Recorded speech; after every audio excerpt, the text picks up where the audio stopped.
This podcast is part of the Batman Universe Podcast Network, hosted by the BatmanUniverse.net.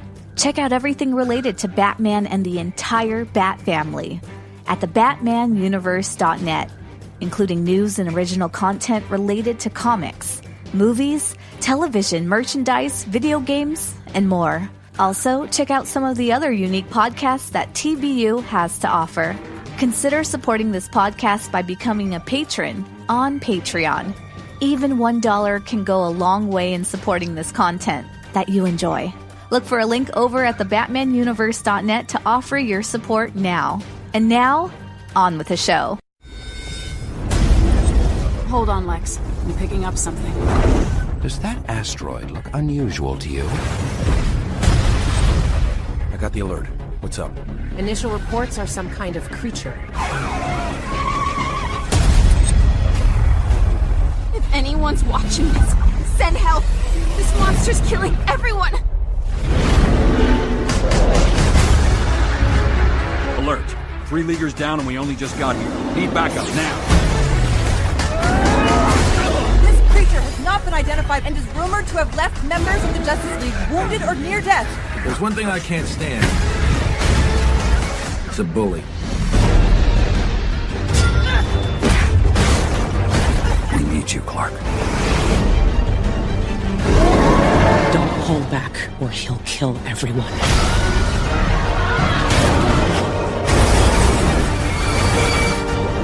I don't know where you came from, but I'm sending you back. You can't go back after that thing. It's suicide. I have to get back to work. This city needs me.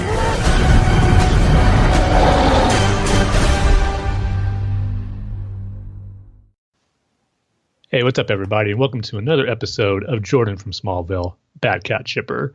This is episode 161. My name is Tim, and joining me, as always, is Dane. Dane, how's it going?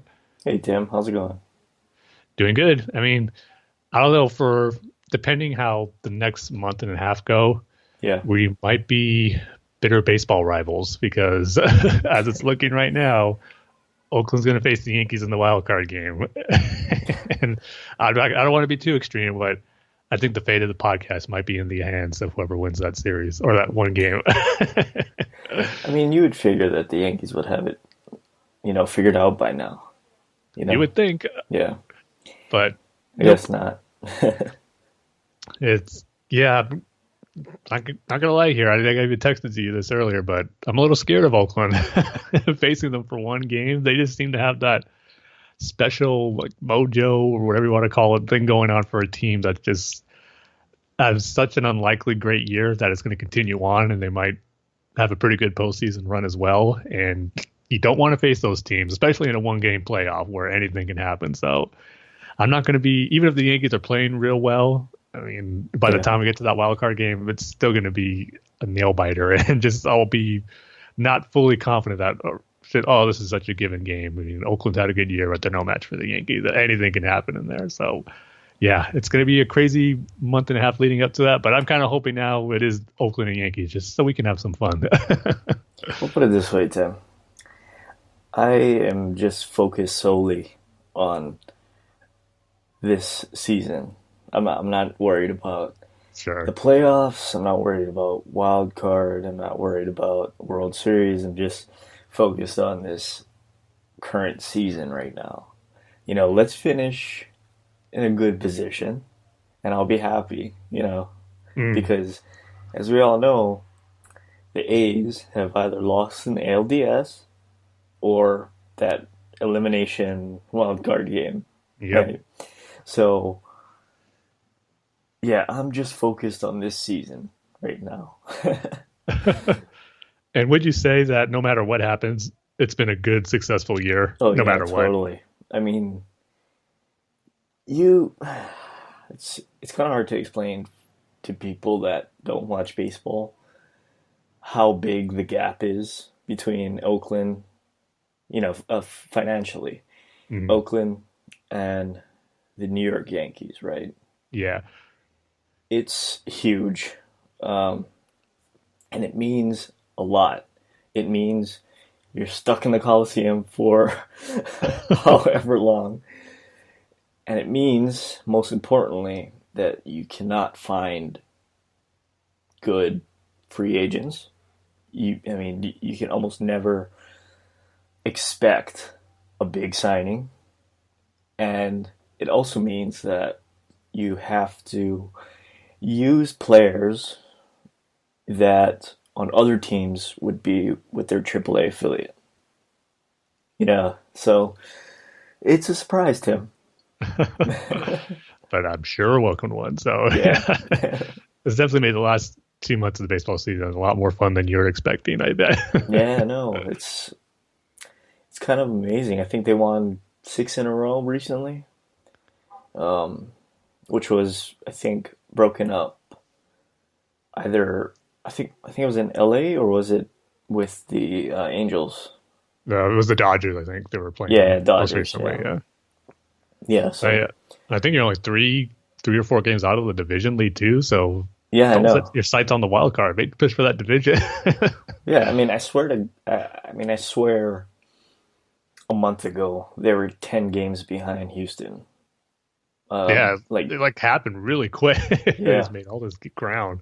Well, I also think the Mariners kind of slowed down a bit. Yeah, they opened the door for them, definitely.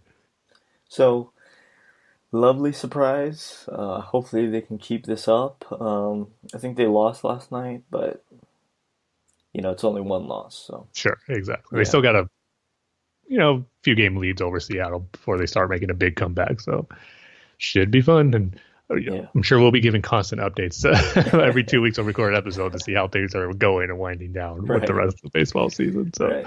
should be fun. So yeah, looking forward to doing this episode today because we're going to be talking about the review of the Death of Superman animated movie as our feature topic, which, as you guys know, was something I've been really looking forward to. So that should be fun. But I will say too, was something else I was really looking forward to recording this episode, Dane. And that is hearing what you thought of the latest Foo Fighters album, Concrete and Gold, because Yeah. you just sent me a text out of the blue like a week or so ago and just saying that you listened to the Sonic Highways album, which you weren't a big fan of. Mm-hmm. And then you're asking what's up about the Foo Fighters, and you asked how the latest album is. And I highly recommended it, saying that might be one you would enjoy. So I am curious to hear what you think of it, because you said after you listened to it, I'll wait to tell you what I think when we record our next episode. So here we are recording our next episode. And now I want to hear what you think of Concrete and Gold. Yeah, like you said, I didn't really like Sonic Highways. I thought it would have been a more raw sound. The whole concept of the album is they're going to go to 8 different legendary studios and record songs there. But it sounds like they recorded songs in one studio and tried to change their sound a little bit with each song.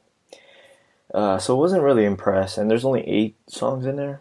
Yeah. Yeah. Let me ask you this real quick. Did you ever or have any desire to see the TV series they did for HBO? Yeah. HBO doing each episode is, telling they go to each different city and the process of writing and recording each song off the album. Yeah, I do, and I want to watch it. I just haven't had time to do it.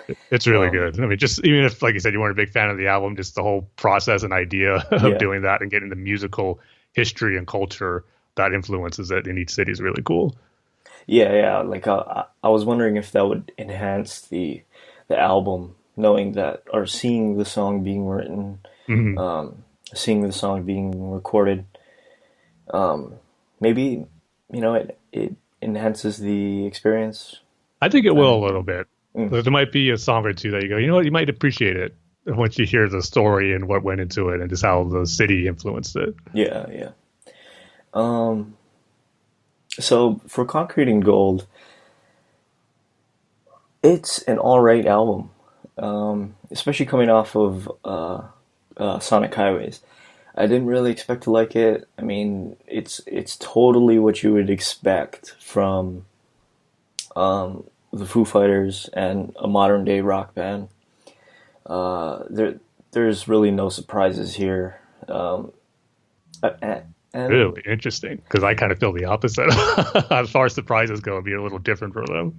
no, and I don't know. I mean, it kind of left me wanting more. I guess like what I'm expecting is the Foo Fighters to have a big album. Uh, I mean, Dave Grohl definitely knows how to write an album, and I don't know. I guess like going through the Foo Fighters discography, I'm looking for something big. You know what I mean? Like their big album. You know, Pink Floyd had The Wall or Dark Side of the Moon or whatever. Right? Led Zeppelin had Zeppelin 4 or Physical Graffiti. Nirvana had Nevermind or In Utero, right? So I'm just looking for that big album, and I don't really see it, and I don't think this is it. But besides that, like I thought this was a well written album. Even if it's kind of like what you expected from the Foo Fighters, I still think that it's great songwriting, especially now that they're these big rock band. You know, they are the rock band that you would think of nowadays, right? Yeah. So, yeah, I guess I can respect it for that. You know, the sound is kind of, no offense, Tim, it's kind of like that generic rock and roll sound, but I feel it's enhanced by the songwriting. I don't know if Dave Grohl gets a single credit for that, or if it's shared between all the band members, but He writes all the songs pretty much, but he gives the whole band songwriting credit pretty much. So yeah, it's a well-written album. It's well-recorded. I really like the guitars on this album more than I did Sonic Highways. Mm-hmm. I think they got the guitar sound right, and the drums. I really like the drums on it. But that being said, I think they need to boost their bass. yeah, that's like your constant complaint with most of their records. I mean, I want to hear a bassist. That's all. I mean, I know this is guitar rock, right? But I want to hear a bassist. You know, and I can appreciate that. I was a bass player in the band I played with, so I appreciate the concern for the bass players. and it's Nate Mendel, right? He's a really good bassist. From Sunny Day Real Estate, whom I love. So, yeah, just boost that bass, and I think they need to dirty up their sound a bit. You know, it can't be so studio based. Where it's that it's because it kind of sounds like it's starting to get to that synthetic point. I think they need to dirty up their sound, like In Utero, the Steve Albini cut. I think they need something more like that. I think out of all their albums, their seventh album, Wasting Light, which I love, is probably my second favorite album of theirs, is probably the most one that maybe not as dirty as you would like it, but I think it's kind of more in that style. It has that little bit more of an edgier, dirtier rock to it. Yeah, because I think they've reached this pinnacle, and I think they need to go backwards a little bit. I think they need to, make it sound like they just showed up and wrote a bunch of songs and they're playing it in front of you in your house. I think they need that more of that sound rather than this sort of heavily produced in a studio sound that they have. Which this album was kind of a departure for, because there was a lot of background vocals added to, like harmonies, or not necessarily harmonies, but there is, but more like the background oohs and ahs type in certain songs, which they don't do too much of, was a departure for them. So I do get what you're saying. There's a lot more studio sound quality to it, which, to me is not necessarily a bad thing when it's mixed and the songs are good and it's not too overly produced where you can never pull it off live. But probably out of most of the records, I would probably say this is the one that you could tell, has that studio produced feel to it. Okay, so that was intentional then. Yeah, they went for that. Okay, no. Well, I mean, I guess that makes more sense. And if that's what they were going for, then I can't really fault them on that. But I don't know. I just feel like the Foo Fighters need to go back a bit, pull their sound back a bit, because it's getting to that point where it's like they overproduce it so much that it sounds like they don't care. I mean, I know they do, but I don't know. It just sounds too studio based, I guess. Okay, which I can understand. Like I said, that is kind of what they were going for on this one. But what was your favorite song off the album, if you had one, or the standout ones that really stood out to you? The hit, "The Sky Is a Neighborhood." I really liked that one. I thought that, I think it's like is it the third song, Tim? Fourth track. Fourth track. Yeah, that was perfect. That placement was perfect. I also liked "Run." Yeah, I love that song. Kind of too long, I'd say. It is one of the long ones, especially for a lead-off single, because that was the first single off the album, which, lead singles aren't usually that long, but I'll take it. Yeah.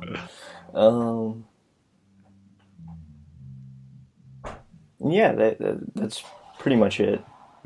Well, I'm just glad you gave it a shot and, you enjoyed it for the most part. But I got to ask, what made you go on this Foo Fighters listening binge just out of the blue? Because I know, they're not your favorite band, but you listened to them from time to time. When we were doing our album reviews, I gave you Color and the Shape, which is my favorite album, which you enjoy, but didn't love as much as I did. So I'm curious, where did this new Foo Fighters interest peak up this last few weeks? Was there anything in general, or you just decided to listen to Sonic Highways out of the blue? I saw a video of Dave Grohl at Amoeba Records. Okay. I guess it's a record store in LA. Yeah. And they do this thing where you can pick stuff and then show it, and he picked a lot of good records, so I was like, okay. Foo Fighters, let me check it out. And then I listened to Sonic Highways, and I was like, what?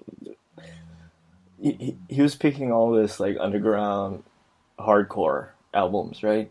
From late 80s, early 90s. And, like, I listened to Sonic Highways, and I was like, oh, that's, like, a totally different departure. I mean, I know you have to evolve your sound, but, it's... it's a little too far. I listened to Sonic Highways, and then I asked you, like, oh, how is Concrete and Gold, their most recent album? You said, oh, it's not my favorite, but it's still good. And I would agree with that comment. It's not my favorite album, but it's totally, you can, if this was a movie, you could point out every single twist and turn of the story.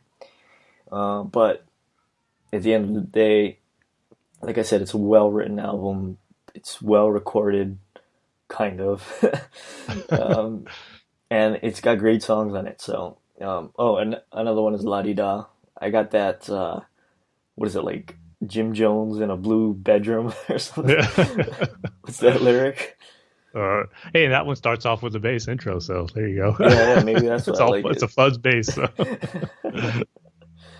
I had that song stuck in my head for a while. Yeah. so I guess that's good.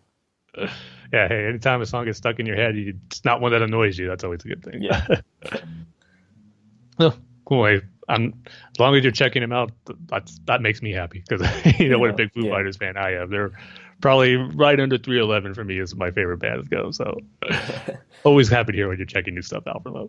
Yeah, and if I could give it a rating, I'm not sure where you would stand on it, Tim, but I'm gonna give it a 3 out of 5. Okay. Yeah, not bad. I'd probably go as high as a 4. Yeah, because even this album's been out for almost a year now. Like September is when it came out last year. Really? I've still been listening to it. I listened to it constantly when it first came out, and still here and there I've listened to it, and I've just continued to love it. So yeah, like I said, it's not my favorite album of theirs. I'd probably rank it either 3 or 4 out of their 9-album discography. So it's pretty high on there as more I listen to it. So it's really solid. For some reason, I thought this came out this year. I don't know why. Yeah. And they're still doing a long tour for it, so maybe that's why it feels like it's recent. And so, what would you give Sonic Highways? Sonic Highways, I'd probably give that one a 3. That one is probably kind of more on the bottom side of my favorite of their albums. Not at the very bottom, but kind of near it. You know what I almost feel like they should have done? They should have just released that as an EP, a 2-part EP, rather than an entire album. You know what? If you want to check out another some more Foo Fighters music, they have an EP that came out of Sonic Highways. That is only 4 tracks, but I think it's probably overall a better collection of songs. It's kind of made me wish, they should have put those 4 songs on Sonic Highways, even though it was recorded after, just considering how short Sonic Highways was. Another 4 songs would have been, I think made it a better album. But check out Saint Cecilia, because that has a little more. It's only 4 tracks, and I think it has a little more of that, raw sound that maybe you're looking for. All right, so I have Apple Music open. Hopefully it's on there. 'Cause that EP came out 2 or 3 years ago, and it was pretty much made available anywhere, I remember. There's 5 songs on it. You know what? Yeah, you're right. It's 5. Yeah. My mistake. There's Saint Cecilia, Sean, Save Your Grace, which is my favorite. Save Your Breath. Oh yeah, Save Your Breath. Well, saying my favorite song and I can't even get the title right, so shame on me. But Save Your Breath is awesome. Just a great, fast-paced, hard-edged punk song feel to it. Then there's Rooster. That's next, right? Or Iron Rooster. Yeah. That one is kind of the slowest one on the album or EP. Is still really good. So yeah. And another thing about Concrete and Gold, or Foo Fighters in general, I think Dave Grohl should just scream. That's my favorite Foo Fighters right there. It's when he's screaming his head off. Yeah, he's got a great screaming voice. He doesn't. Yep. I mean, I know he tries to pretty up his voice in the ballads, like that. Is it My Hero or You Want to Be My Hero or something? Just My Hero, yeah. My Hero that you hear on the radio every day. Yeah. It is one of their bigger hits. Yep. Yeah, don't do that. Just scream. That's all you got to do. I mean, he has that perfect. He would have been awesome in a hardcore band or a metal band. Just do that. Yeah, that's what that song "Save Your Breath" is. More of that style, or scream. So if you're looking for that, you're gonna love that song, I think. Okay, well, I guess I have my album for next episode. Yeah. EP, Dane. We got to be technical here. EP. Sorry, EP. Extended play. All right, so it's been a while since we talked some music on here, but like I said, whenever Foo Fighters, I'm eager to talk about it. So I'm glad you checked it out. And with that, we can go ahead and go into our Dark Knight Rises minute-by-minute commentary. And on this one, we're going to be going from minutes 109 through 110, or an hour and 49 minutes to an hour and 50 minutes. So, as always, get your relevant media formats out, like your VHS player, your Betamax tape, your Laserdisc, your HD DVD, Blu-ray now, and your Blockbuster video membership card, your Netflix physical media. Did you see that the last Blockbuster closed down? That's right. Yeah, in Alaska, right? Yeah. And we were talking about that or probably a while ago now, but how there's only 2 left and it was in Alaska or something like that. It's kind of a shame. I feel like, not like a close family member passed away, but like somebody that you met once.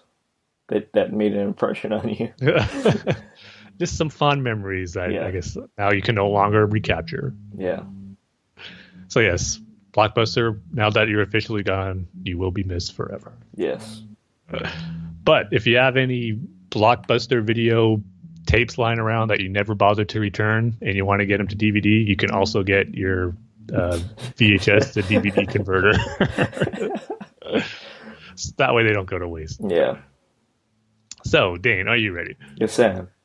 All right, so I'll give the countdown in 3, 2, 1, go. And we start off where, actually, you're going to be a few seconds ahead of me, Dane, because my wouldn't play when I hit the button. So I think we just did good, though. But the emergency relief trucks are coming, and they're not what they seem.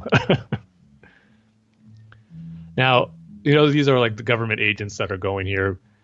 And, I love The Dark Knight Rises, but this is one of the aspects of it where maybe the whole sequence of, them doing Gotham City under kind of doing the no man's land thing here, where maybe went on a little too long here with getting these agents involved. I'm not sure if you really needed them, but I know they kind of just served the purpose to reveal that there's, a traitor, a mole amongst the police department's mix. Of course, creating that doubt we all know ended up being Miranda Tate / Talia. But I don't know if you felt that way, but this is one of the sequences where I felt that maybe went on a little bit too long before, it gets back with Batman coming back and everything. I think the time between the last time we see Batman and when he comes back is just in general too long. Mm-hmm. This is where the movie kind of just slows down. Yeah, just for a little bit. Mm-hmm. Yeah, just for a little bit. I mean, it's not like Batman versus Superman, or it's like they're introducing all these other elements that have nothing to do with, that you don't care about, Yeah. So. Yeah, so one little critique we had to give The Dark Knight Rises here. Is that your first out of all the minutes we've been doing? I think so. Also, the John Blake at Wayne Manor went on for like 9 that always episodes. seems long, when you're doing it minute by minute. Yeah. This is something that seems a little dragged out when you're actually watching the movie. Yeah. So. All right, so that's going to do it for our Dark Knight Rises minute-by-minute commentary, and now we can get into the feature topic, which, as I alluded to at the beginning, is going to be my review of the Death of Superman animated movie. So, as I mentioned before, I was really, really looking forward to this one ever since they announced it back at Comic-Con last year when Warner Brothers announced their animated movie slate. This one was at the top of my list as far as, oh man, I can't wait for it. Out of all the movies coming out in 2018, this is the one I want the most, and I wish it was coming out first, but it's here now, and it's been getting a lot of good buzz from those who saw it at Comic-Con a month ago, I should say now, and then just when it came out digitally 2 weeks before I got the Blu-ray, I've just been seeing a lot of reactions on Twitter for people saying they've been really enjoying it. It's one of the best animated movies that DC's put out, so I was super excited about it to finally get to watch it when I got it this past week. And I'm happy to say that, it is really good. I don't want to turn this into a bashing of Superman Doomsday, the first animated movie from 2007, but it surpasses Doomsday. So, it's something that was, I don't want to say, 11 years in the making, because I never thought we would get another adaptation of the Death of Superman storyline, but I'm glad we did, and it pretty much delivered for the most part. I got a little complaint about it that hinges it from being really, really great to me, and I'll get to that later, but right off the bat, there's just a few things I want to touch on before we get to the actual Superman versus Doomsday fight, and that's just, a great job they did of building up the relationship with Superman with several characters and just Metropolis in general.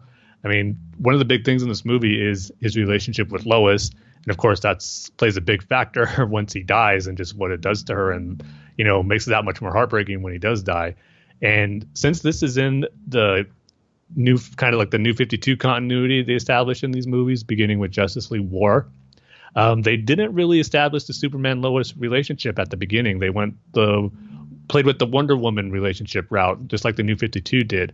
But they did a good job in this movie establishing that, things didn't work out with Superman and Wonder Woman, and now he's with Lois. But with something they did a little differently that you don't see too much in Superman stories is that it's not Lois, obsessed with Superman or in love with Superman, and Superman and Lois have that connection. It's actually Clark that Lois and Clark established or have a relationship or are going out together, but he hasn't told her that he is Superman yet.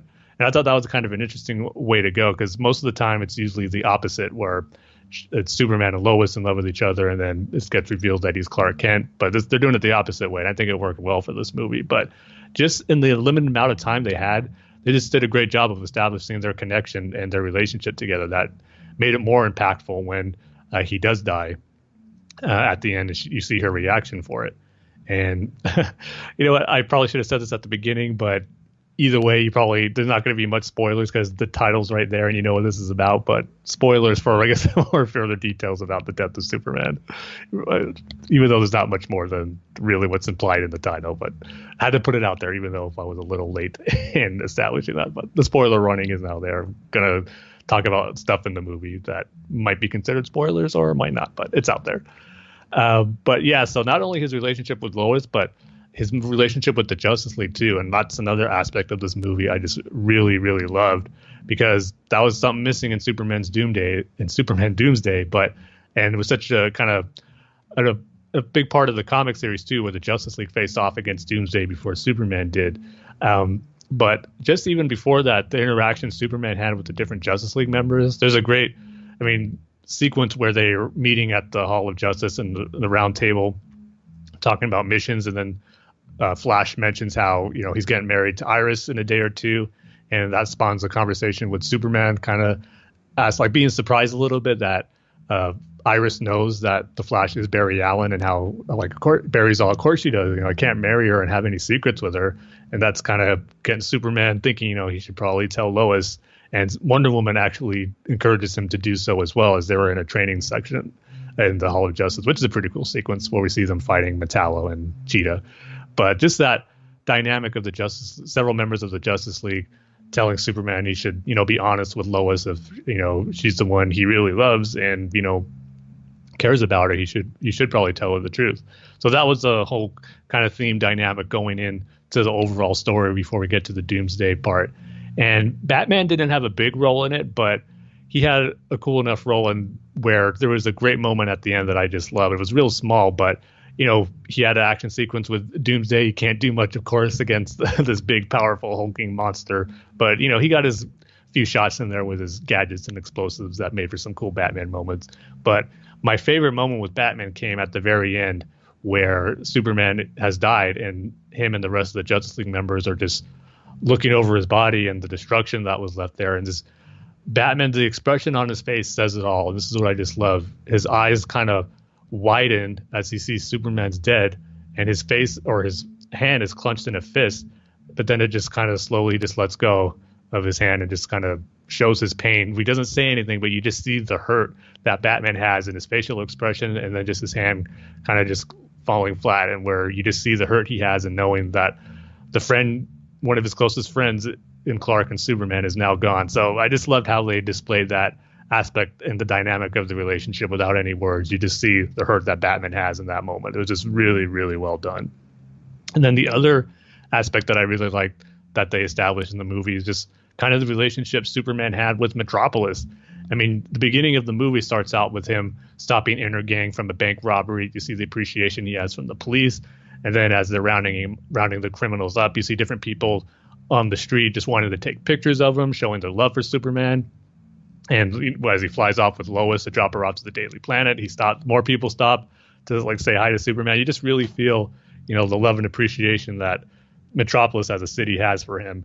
And especially with the character Bibbo, who, is steeped in Superman comic history and is kind of his biggest fan. And they really made a point of showing that in this movie as well. He kind of represents Metropolis as a whole and what they view Superman and how much they love and appreciate him for all he does. And all that just added to, the weight the story needed to when Superman actually dies. And you feel the sorrow and the mourning that the city of Metropolis, along with Lois and along with the different Justice League members, had once he finally dies. So they did a great job of building it up to where once we get to that big moment, it's just a really great payoff. It doesn't feel rushed, or doesn't have an impact because they didn't establish enough time with establishing all those different relationships. They just really nailed it as far as getting all they could to make Superman's death as impactful as it could be once that time comes. But here's where I'll get to my one negative of the film. It is a little slow before it gets going in certain spots. Like I said, all the stuff with the Justice League is great. Superman's relationship with Lois, there's some good scenes there. But Lex Luthor in this one is kind of what I felt slowed it down a little bit. I know he plays a role in the original Superman Doomsday story in the comics, but in this one, I just felt his story arc here could have been left out and we wouldn't be missing much. because it's kind of the same thing. He wants to show Metropolis that he's their savior, not Superman, and he wants to have that moment where he can prove that to be the case. And once he discovers that, there's a comet coming to Earth, and of course that's Doomsday. He sends his team to investigate it. He sees Doomsday kill all his scientific team who went to investigate the meteor site crash underwater, and just sees how powerful Doomsday is. That's where he thinks, okay, this is my chance. I can show Metropolis and the world that we don't need Superman, that I can be their savior. And he begins to, build his suit that he thinks can withstand and take down Doomsday, but which ends up not being the case. And there's a moment in the middle of the Superman Doomsday fight where Superman's down for the count for a bit, and Lex comes in with his exosuit made out of this new material that was taken from Intergang and seems to be from Apocalypse, and they think it's indestructible, but Doomsday takes his suit out real quick, and Superman has to save Lex Luthor again. So his story arc in the beginning, I felt, slowed the pace of the film down, and I thought there could have been another action scene in the middle, kind of, because like I said, there's an action scene in the beginning where Superman takes down Intergang, and then of course the big Justice League and Superman Doomsday fight. If there's just one more action bit kind of spaced out between those two moments and at the expense of the Lex Luthor stuff, I felt the movie would have been, better paced and had a better flow to it. So that's just kind of my one nitpick here. The Luthor storyline didn't really do much for me. I thought it slowed it down a little bit in the beginning. But Rainn Wilson did a good job as voicing Lex, though. I will say that. I was curious to see how he would do. Of course, Rainn Wilson is Dwight from The Office. And there was a little Dwight in there in some moments when things would go Superman's way and not Lex's. So I thought it was a pretty interesting casting. Not the best Lex Luthor voice actor ever, but I thought he did a good job. So, yeah, all that stuff leads up to the big moment and what we're all excited to see in the movie, the fight between Superman and Doomsday. But before that, the Justice League battle I thought was really, really cool. And again, just so glad they were used in this movie like they were in the comics. But what makes it better than the comics was the members of the Justice League that were used here. I mean, you got all the big ones: Batman, Green Lantern, Flash, Wonder Woman. Then you had Hawkman and Martian Manhunter, and Aquaman, who didn't have quite big moments, but each had one shot at Doomsday in a cool little action beat that showed, their strength trying to take out Doomsday, but still proved to be ineffective. And of course, Cyborg 2 was another one. But of course, my favorite had to be when Green Lantern showed up and being the cocky Hal Jordan, think he could take him no problem, creating a really cool construct, this huge jackhammer smashing Doomsday, thinking he took him out, but Doomsday is able to get through the power of the ring. And if it wasn't for the strong will that Hal Jordan had and keeping his Green Lantern shield as long as he could, he would have been taken out much more easily. But it was just so cool to see Green Lantern again in action, which is, haven't been the case, sadly, in some of these more recent animated movies. I'm still hoping there's a Green Lantern specific movie down the line, because just seeing him in action again in here just made me think, oh, I miss the days when we were getting Green Lantern animated movies and we had a whole cartoon show for him. So hopefully I don't have to wait too long once that, hopefully the Green Lantern Corps live action movie gets going again, then he'll get some more animated movies, because it's just so cool seeing him in action. So yeah, the Justice League stuff was great. Like I said, each one had their own cool little moment in their fight against Doomsday, but of course they all get taken out. And then Superman has to come in and begin his fight with Doomsday. There was a great lead up to that too, because it starts off with Clark and Lois at Bibbo's restaurant, and this was going to be the moment where Clark tells Lois that he is Superman, and he does. But before they really have time to digest it and go over it, that's where he realizes, he gets the call from the Justice League saying he needs to get over there and he has to go into the fight. And so, yeah, there was a nice moment where he was going to tell her his identity. He was going to tell her he loves her, but he couldn't. He had to leave real fast. So he just left her a note saying, I love you. And that plays a little bit towards the end, where the final words he had was Lois before he dies, where she returns that. So it was just really cool stuff and set up for, again, the good impact and, the emotion they were looking for once he actually dies. But boy, the fight leading up to, the death of Superman, of course, the big draw for the movie, it did not disappoint for me. It was really, really well done. It's pretty much, 15 to 20 minutes worth of just Superman and Doomsday going at it. And boy, the animation was, fluid and solid, and they just really captured the brutality and just the power that both characters had. I mean, you really feel the punches that Doomsday lands on Superman and Superman lands on Doomsday. Just really great stuff. A lot of, you see like the sonic booms go out and a lot of blows that land, just shockwaves going across buildings, breaking the glass. This really did a great job of just showing how powerful those two characters is. And the fight choreography was cool too. There was probably the highlight of the whole fight was a sequence on the bridge where Superman and Doomsday are going at it, but Superman has to protect some civilians as well. There's a great moment where Superman tries to get this woman out of a car, and Doomsday just throws another car at him, and he's blocking the car with one hand and then holding the car with the civilian in the other and just protecting her. It's just really cool. And then he just goes after Doomsday using different objects to go against him, and pounding him with, Doomsday throws a boat at him. Superman catches it and uses it to throw it back at Doomsday, and this laser beams going out of each other. Just really fast paced. This is just really, really cool. So I love that whole bridge sequence. And then again, what I love about this movie is the balance they had with the cool action, but then some, good character moments and beats here too. Because as great as the action was on that bridge sequence, there's a nice moment where Superman saves this little kid, where him and his mother are running off, but he drops his, handheld device. It looks like a Nintendo 3DS, so that's what I'm gonna call it. He drops his DS on the bridge and he goes off to try to retrieve it. The little boy does, but did they still make games for the 3DS, or is it just exclusively Twitch? Not Twitch. The Switch. Switch, yeah. Yeah, the Nintendo Twitch doesn't sound bad either, but they actually do. I don't think not as many high-profile games anymore, but there's still titles out there, so I guess it's still relevant where they decided to use a design that kind of looked like it in the movie. and sorry, I don't mean to keep sidetracking us, Tim, but how's the Switch doing game-wise? I was doing really well, actually. Really? Yeah, I mean, they have the big new Smash Brothers game coming out this fall. That's going to be huge because it looks awesome. but what about the third-party releases? Yeah, Square just put out a new game, like an RPG called Octopath Traveler, which is selling really, really well and got great reviews. That's one I kind of want to check out eventually too. So it's doing a lot better than the Wii U did. That's for darn sure. Good.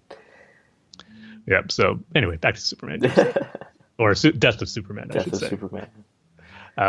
Superman saves that kid, and you think he's just saving the kid, and that's all that matters. But Superman, being the great guy he is, he even saved his DS as well. So he saves the kid, hands him the DS, and the kid starts to run off. But before he does, he goes back and just gives a hug to Superman. This is a nice little moment, again, showing that relationship Superman has with just the city of Metropolis as a whole. So. Yeah, great mix of action and just, emotional character beats, too, that I thought they hit. And just beautiful scenery, I thought, too, that they captured in this fight. The bridge sequence looked great, but there was this one moment where Superman, punches Doomsday into the air. It's a night sky. There's clouds, the moon shining bright. Just seeing both of them in the air like that, it almost reminded me of the shot in Batman 89 where the Batwing flies up to form the bat signal on the moon. They didn't go over the moon to have any silhouettes like that, but just how the scenery looked in that shot was just very beautifully animated. It's not probably visually my favorite shot of the movie. I just loved how it looked, and seeing them fighting in that atmosphere was just so cool.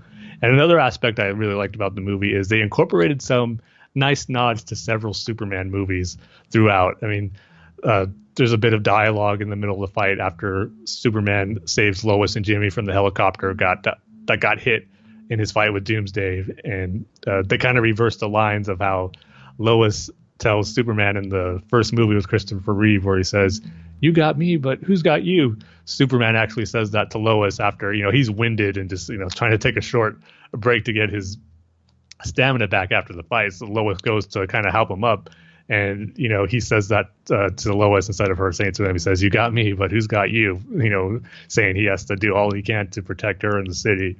So that was a nice nod. And then there's a Man of Steel reference. I thought that was cool, where it wasn't Superman, though. It was actually Wonder Woman, where she has Doomsday on the ground and she's just flying against the ground floor of the streets of Metropolis. And she's just pounding him, just like kind of Superman did to Zod after he was going to attack his mom Martha in that moment in Man of Steel. I thought that was a cool nod to that. And then even with the big death of Superman, once we get to that moment, I felt it's I was referencing Batman versus Superman there with how Superman actually died with a stab with one of Doomsday's, bone blades that got him, just kind of how it did in Batman versus Superman. So just little nods to the different Superman movies was sprinkled throughout the course of the film, which I thought was nice. So, yeah. So again, the final bit of the battle where Superman actually dies, I said how there's a lot of great buildup to it. And yeah, it really delivered as far as having the impact it needed to and feeling, the weight of Superman's death. And I just like how it was all done. Superman getting pounded by Doomsday here, and he's almost at his wit's end. But then Lois comes in, she knows she can't do anything. She's just throwing some rocks at Doomsday, just trying to get him off Superman, because she knows, if he dies, we're all dead anyway. Might as well do what I can. So Superman falls to the ground, and Doomsday just leaves him there, and he starts walking to Lois, going to kill her. And that's where Lois, tells Superman that she loves him too after getting that note. And that just, Superman hearing that, he almost goes on full like Dragon Ball power up mode, where you just see him get up, he starts getting his energy back, the ground shaking, you see like the vibrations, and he just goes at full speed and force to Doomsday before he can kill Lois. And he just uses both fists to punch him in the face, and you just see his neck snap and turn around almost fully, thus killing him. But that's where Doomsday got his bone blade into Superman as well. That's how he dies. So just a great climactic end to what was a really great action sequence with Superman and Doomsday. And it's really what this story deserved, and an adaptation of that, iconic comic storyline being adapted to a movie. The fight scene delivered on really what it should have been. So I was more than happy with that. It was just really, really great. And the movie ends after the final fight, and they had the funeral. The Justice League's there, but I do like that Batman wasn't there. He just, he couldn't bring himself out to go there, especially in broad daylight in public, but he was doing his own mourning in Wayne Manor with Alfred and Damian, which was a cool touch. And one of the things that was kind of heartbreaking to see in the funeral sequence is how Jonathan and Martha Kent couldn't be, like sitting down in the main area. Of course, they have that section blocked off, but any citizen of Metropolis can come around to watch it from a distance. And you just see the police officer telling them, sorry, you can't go beyond this point. You have to stay back. And Martha's just crying. I mean, she can't be there for her own son's funeral. It's kind of sad to see, and they can't say anything because they don't want to reveal he's Clark. And the officer even knows that, like, man, you're taking this really hard. And they're saying this, we know how much Superman meant to the city and for us, but you just know deep down it's because the reality is they lost their son. And it was kind of sad to see that they couldn't be there amongst Superman's closest friends to honor him. So yeah, just a lot of great stuff. And it then ends with, Superman's body being taken out from his coffin into where he was buried. Thus, of course, setting up the second movie, which is going to be the reign of the Superman, or the reign of the Supermen, I should say, which is going to be really cool as well. So yeah, I loved it. I guess, like I said, my only negative is that it was a little slow in the beginning with the Lex Luthor stuff, but other than that, it was pretty much everything I was hoping it would be. So I'm going to go ahead and give this one a 4.5 out of 5. I thought it lived up to the hype and the buzz I was hearing about it. Definitely glad that it lived up in that regards too. I thought it was really, really well done. So I just want to get your opinion on this. Did they do the death of Superman better in Batman vs Superman, and for the most part Justice League, or did they do it better here? Yeah, definitely better here. Yeah, it just felt like a more complete story where the Batman versus Superman, like we talked about before, I mean, don't want to get into that whole discussion again, but it's just like, it just felt like that wasn't the right time to do the death of Superman story. It just kind of came out of left field, especially when I saw it for the first time. So, but yeah, so this is definitely the best adaptation you're going to get of it right now, other than the comic. This hit all the right beats, I thought. They should also do Funeral for a Friend, or as I like to call it, the most boring storyline ever in comics. Well, like I said, they just briefly touched on that at the end, where they have his funeral with the Justice League. If anything, the covers for those issues are great, though. I love those covers where Batman's just at the top and you see him kind of like throwing the cape down. Yeah. I remember buying that.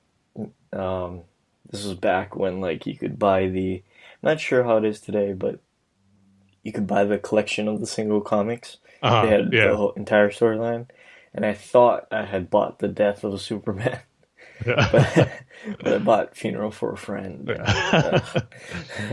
Like, man, like how, like this death must have happened real quick. I already skipped over it. I'm at the funeral already. I think the first page is Lois crying with Superman. You know, his suit's all ripped up and everything. Yeah. I think that's like the first page or something. I was like, oh, so they did it off screen, Yeah. Off page. Yeah. off page. Yeah, that was another cool thing about the movie. I thought that visually capturing the look, you know, not the artistic style of the comic, but the stuff you remember from like Superman's ripped suit and like how bad torn it was when he fought Doomsday at the end. It had that feel to it. And then even at the beginning, Superman, or I don't know why I'm getting the characters mixed up, but Doomsday, his suit, his green suit that he had before it revealed the big monster that was behind it. I always love that aspect of Doomsday at the early stages of the fight in the comic, and just like that design, and glad they put it here in the movie as well. And just how, you know, just what a walking destruction he was. I mean, just a rampaging monster, stopping at nothing in his path, tearing down anything that got in his way, and even civilians, because the movie captured that as well, how nothing was stopping him. And now he goes to a campsite, kills civilians there, or kills a bear that was at the campsite, just showing the destructive power that he is before Superman and the Justice League got him. So they took enough stuff from the comics that was, you know, just cool to see on screen as well. So yeah, just hats off to everyone who was involved with the movie. Just a great job. So yeah, that's going to be it for our future topic. And it was great to finally see the movie. Like I said, it was really excited to see about it. I've been waiting a year since it got announced and it delivered. So I'm really happy about that. But now we got some other news and discussion topics to discuss.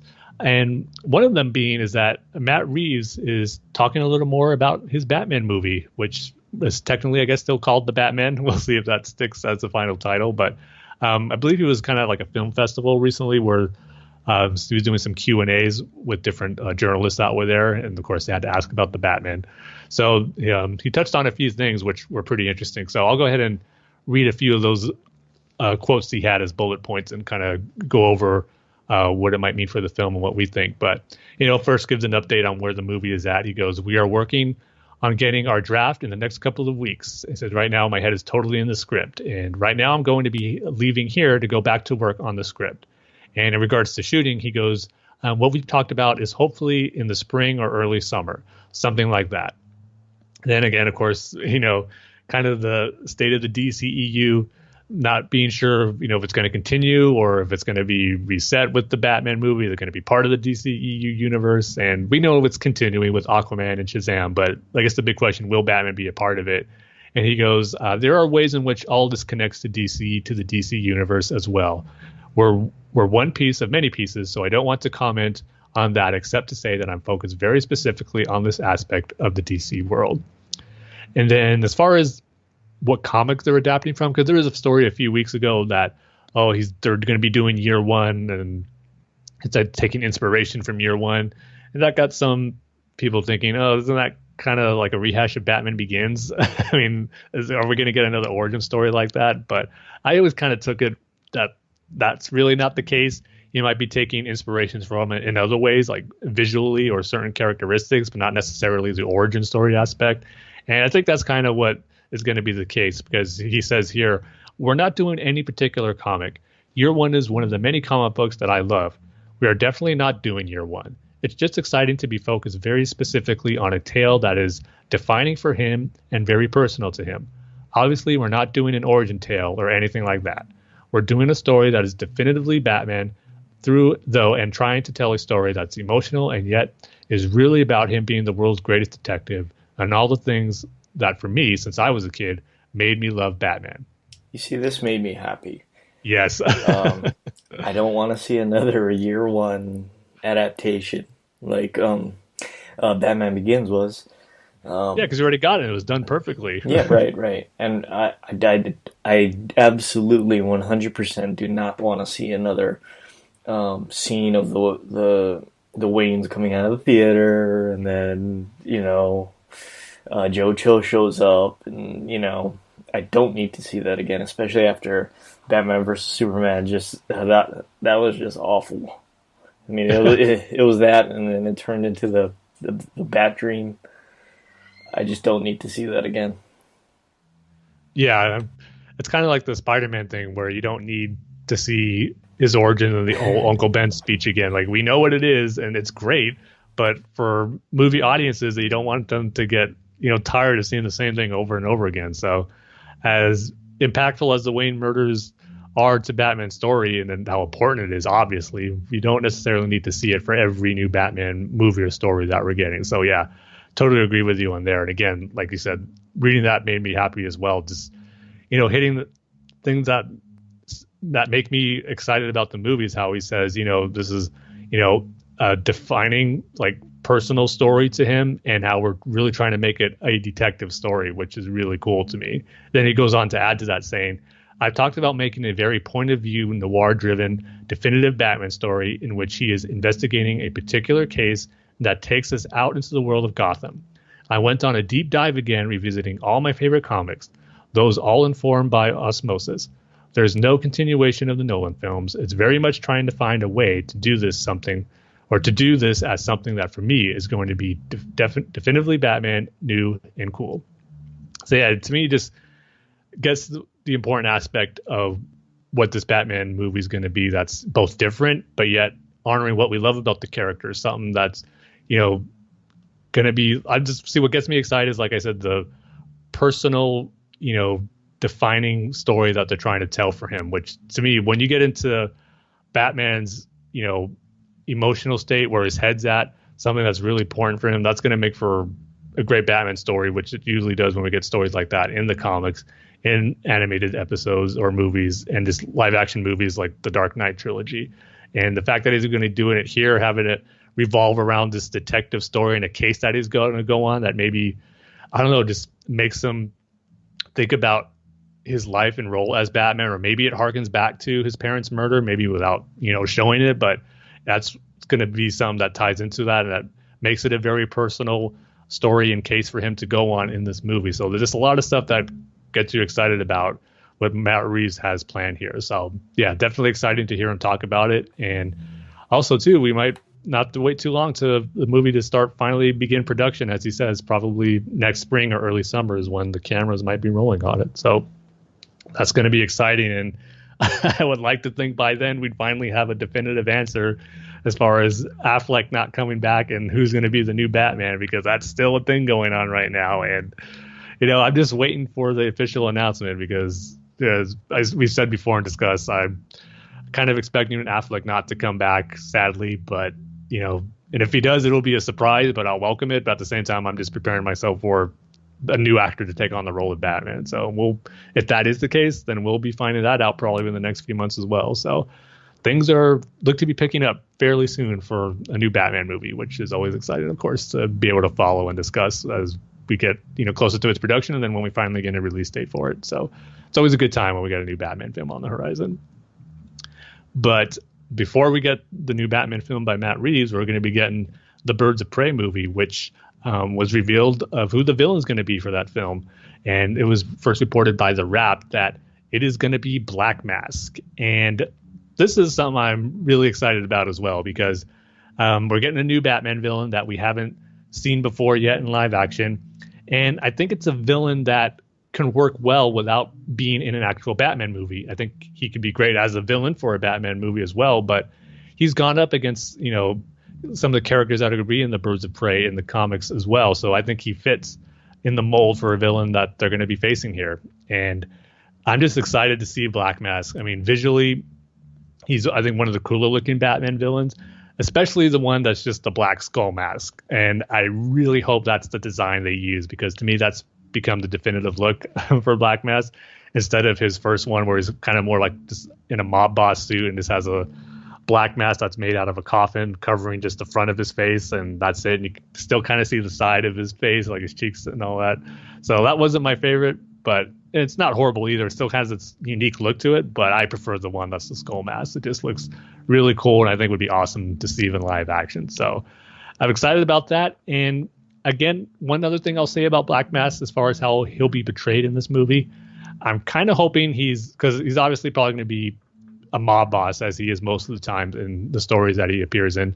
But I hope it's more akin to the Black Mask we saw in the War Games comics, which is a great story and just showed how he got a lot of power in the mob underworld and the damage he did. And not so much like how he was portrayed in the Under the Red Hood animated movie. And again, I love that movie. It's probably still my favorite Batman movie out of the DC animated movie universe line.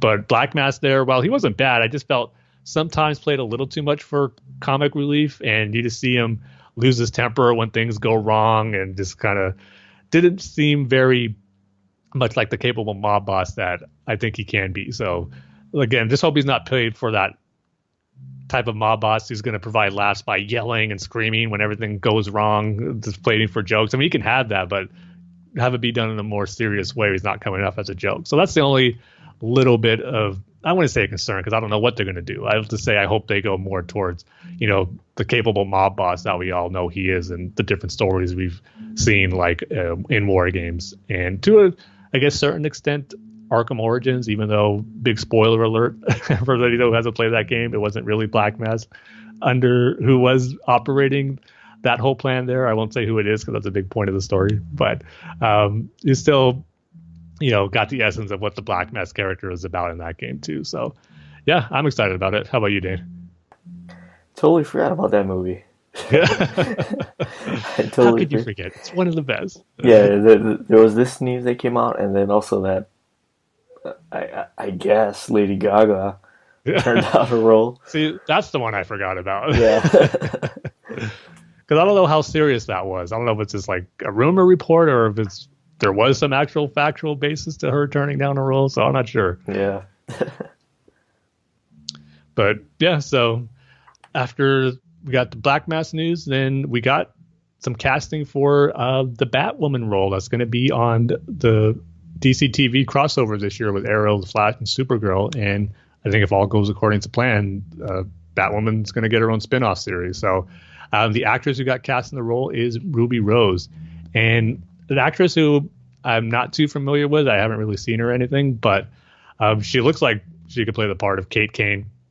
And I know that she was kind of very emotional about getting the part. It means a lot to her. I know she was on Jimmy Fallon, I believe, a few days ago, where she was talking about getting the part and kind of almost started crying on the interview too, just how much it means to her to get this role. So we'll see. It looks like she's going to be good for the role, but we'll see how the character, is written and portrayed once we actually see those episodes. So just, kind of cool to get the casting announcement and knowing that it's getting closer to see Batwoman in live action, and just can't wait to see that costume. That's really the big thing is how well the costume's going to look. But you being the resident Batwoman fan, Dane, what do you think of the casting?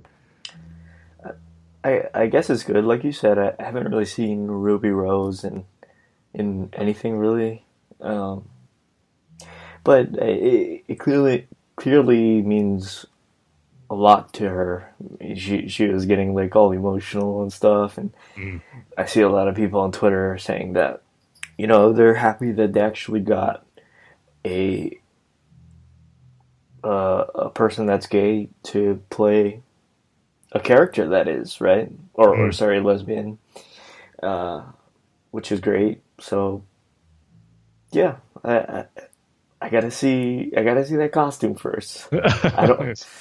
The one thing is, I don't want to see a Domino mask. Just give her the full Batwoman mask, the wig, the cape, the leather, the black leather outfit. Yeah, just go all out. I mean, don't do a Domino mask. That's all I ask.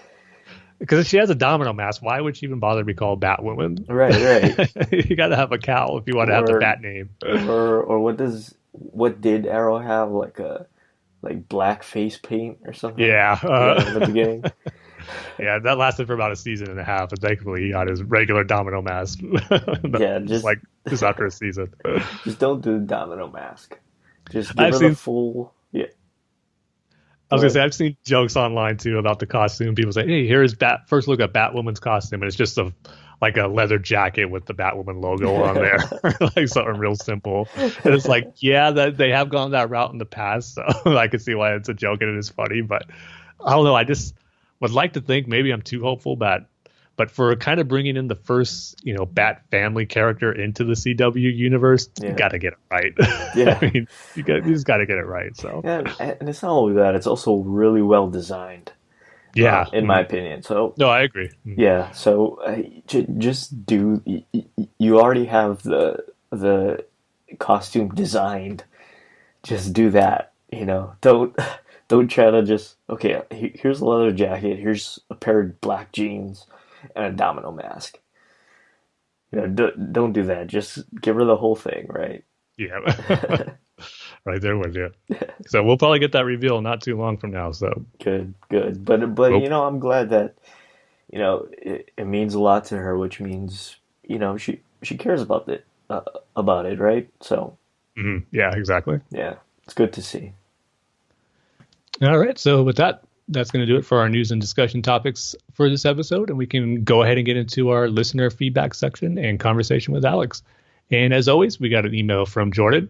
And he starts us off by saying, "Hey, Tim and Dane and Alex, what a bat-tastic San Diego Comic-Con it was this year. I am so excited about the DCU AOM line in 2019 slate.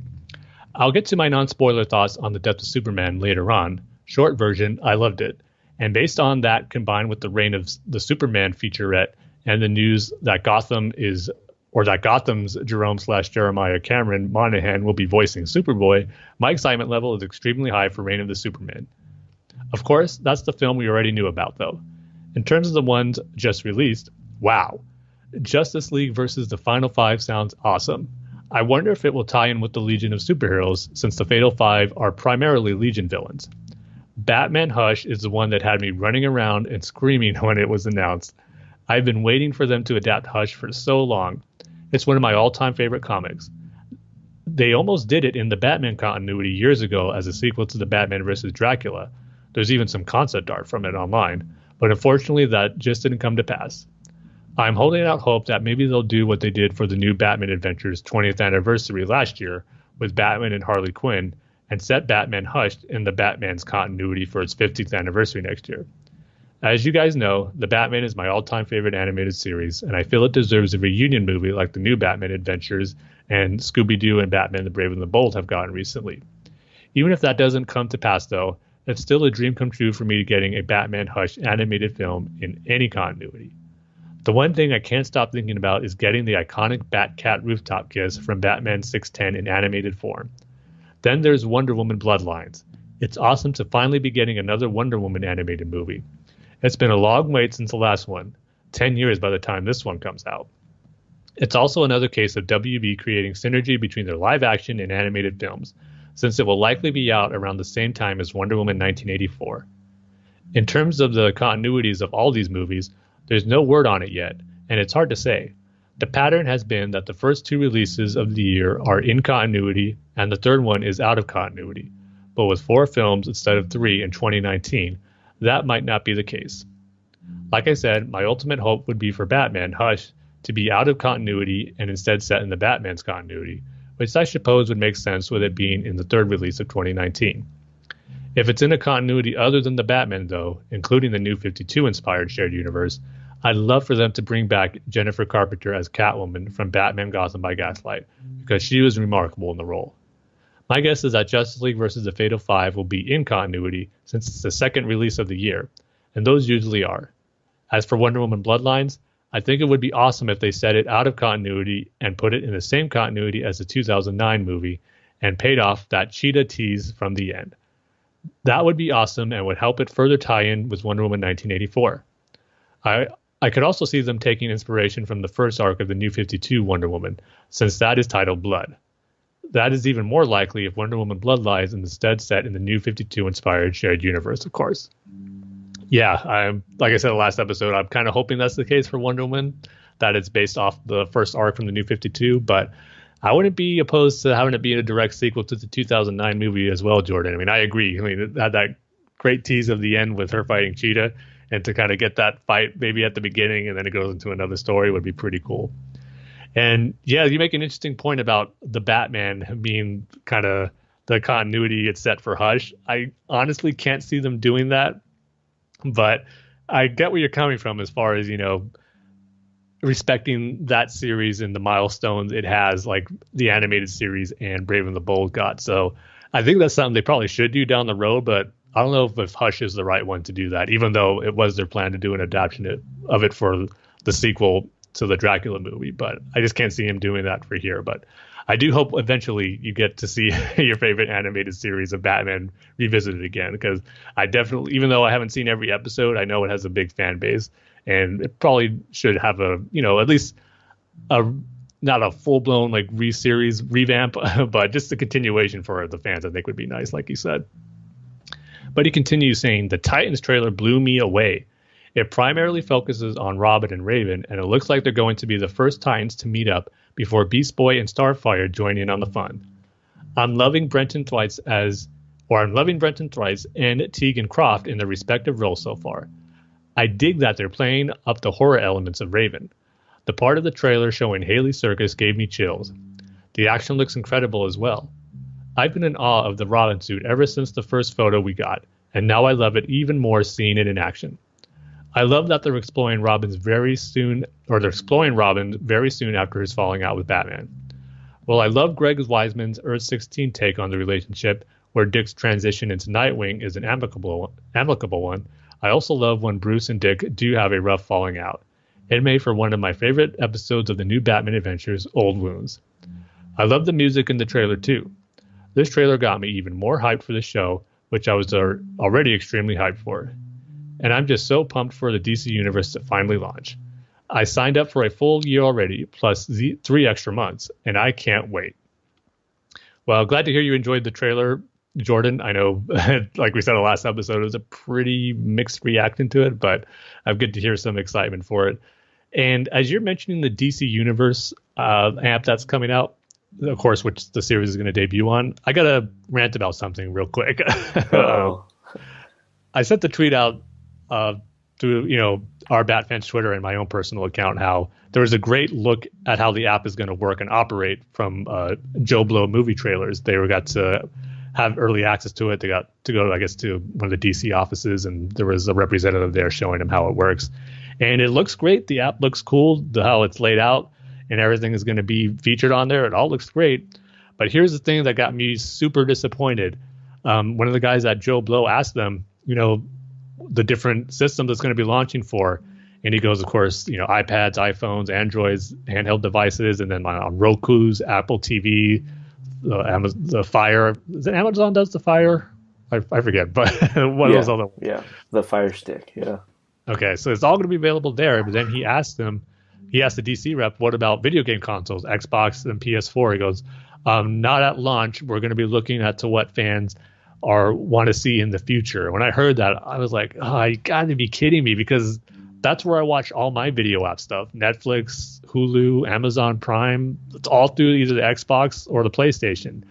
And the fact that the DC Universe app is not launching on that is very, very disappointing, to the point where, like, I don't know if I should subscribe to it right away, because I want to watch all that stuff on my TV. And yeah, it's going to be cool to have on my iPad and stuff, but when I watch a new series like Titans or want to revisit an old show or movies, I want to see it on the TV first and foremost. And the fact that I won't be able to, since it's not going to launch on the Xbox or PS4, then I might as well just wait.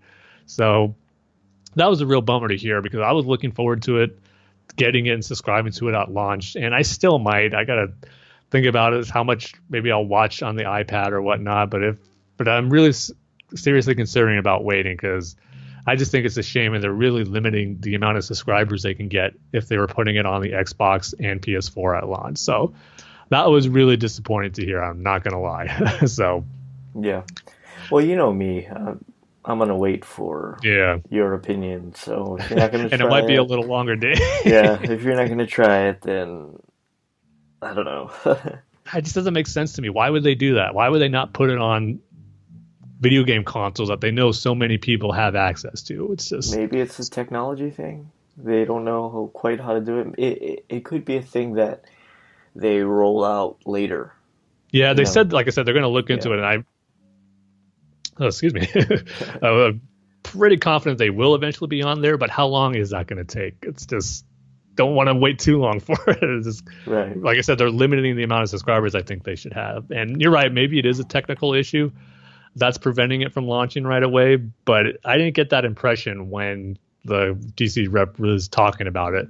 It immediately said how they're waiting for feedback from different users, or I guess people who are holding off on subscribing to it, wonder where it could be best suited for them. And I just think that's something they should realize right away, that the video game console systems are a big portion of, I think, their target audiences have access to, which would be perfect for the DC Universe app. So, okay, rant over. It was, disappointing to hear, and hopefully it's sooner rather than later that I'll be able to experience these new shows and past stuff that I want to on the app on my TV. But Jordan continues saying, another show to look forward to a little bit later on after the DC Universe streaming service launches is Young Justice Outsiders. It better be on an Xbox or PS4 system for Young Justice. That's all I'll say, because that's coming out later, I believe in 2019, kind of in the beginning. So, man, it better be up by then. But he goes, boy, did it feel good to see new footage from Young Justice again for the first time in 5 years. The first portion of the trailer is mostly older Spitfire stuff, and it hit me hard right in the feels.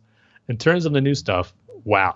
The first scene of the new footage with Artemis reminds me a lot of the scene from Justice League, where Lois is in bed reminiscing about Superman.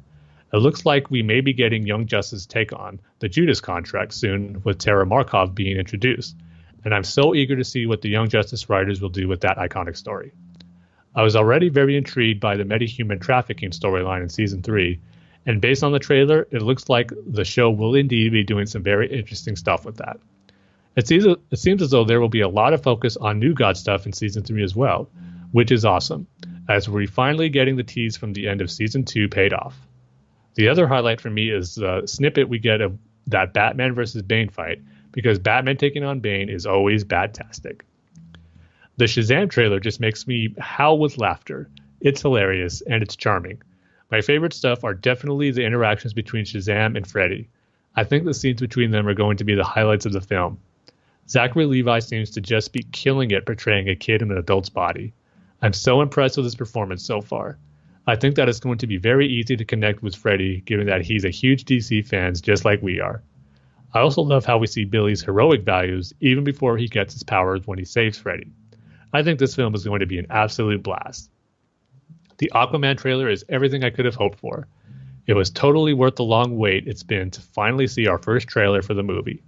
Wow. First off, do not mess with Aquaman in an aquarium. Atlantis looks so vibrant. It reminds me of the look of Valerian in the City of a Thousand Planets, but underwater. Did you ever see that movie, Dane? No, I was about to say. Yeah. Who saw that movie? I did, actually. You did? Yeah. You went to the theater? Oh, no. My brother actually got it on Blu-ray. So I think he got it cheaper, so I wanted to check out. Because it did look pretty interesting visually. It was something I wanted to check out. So what's it called? Valerian and the City of a Thousand Planets. It's kind of based off an old, I don't know how old it is, but it's based off a manga, I believe. Really? Yeah. But the movie, visually, it looked great, but story-wise, not too much. Yeah.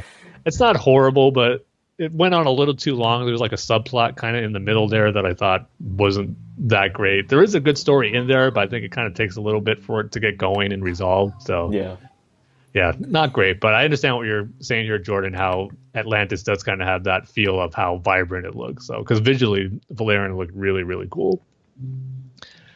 He continues saying, the action looks absolutely breathtaking. The part where the crowd reacts to Aquaman and Ocean Master's fight reminds me of the prisoners in the pit in The Dark Knight Rises, when Bruce successfully makes the climb. And pretty much any time something reminds me of The Dark Knight Rises, my favorite live-action film of all time, it's a good thing. I continue to love Jason Momoa as Aquaman and Amber Heard as Mera. My big question now is whose motivational speeches / pep talks are worse, Rick Flag's or Mera's? The little bit we get of the trench looks terrifying. As someone who is terrified of the ocean, I think the horror elements of this movie are really going to play well for me. Finally, Black Manta. He looks incredible. The shot of Aquaman jumping away from his eye beams is just extraordinary. This trailer is simply outrageous. And yeah, Aquaman has to say outrageous at some point in the movie. Yeah. Brave and the Bold has made that his catchphrase. He just has to at some point. Also, he has to woohoo. Yeah, man. An outrageous after a woohoo would be perfect, I think. Yeah, and I'm looking at this Valerian. It's it seems like the critics had the same opinion that you did. They criticized the plot, but they like the visual style of the movie. Mm-hmm.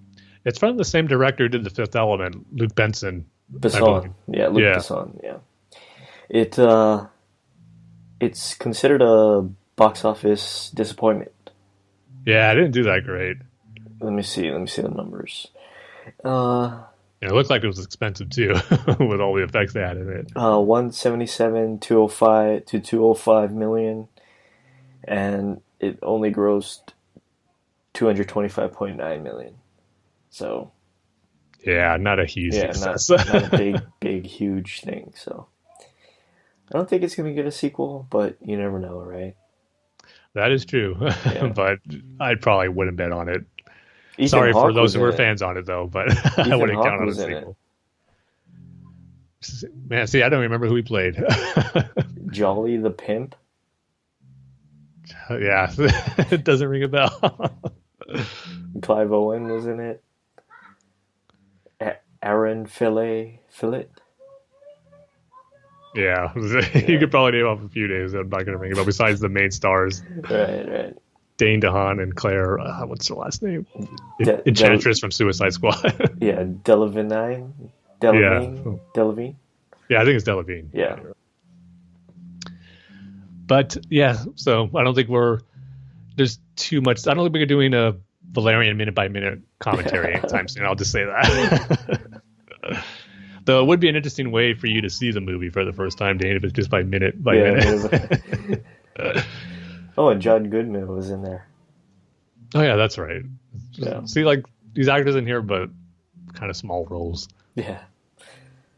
But Jordan continues saying, the trailers didn't stop after San Diego Comic-Con, though. We just got the trailer for Constantine, City of Demons, the movie, and it looks awesome. Some of it's old footage from the first season, which premiered on CWC, but a lot of it's new footage.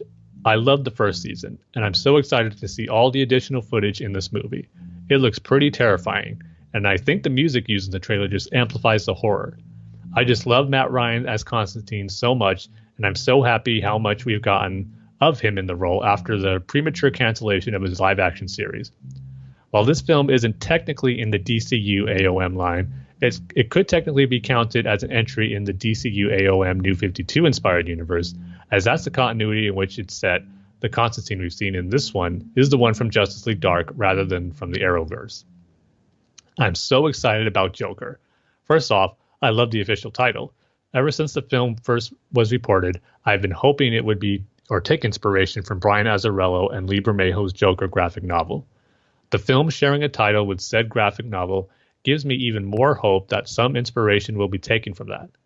I'm very happy with all the names involved in this movie, and I am so intrigued by what we could see.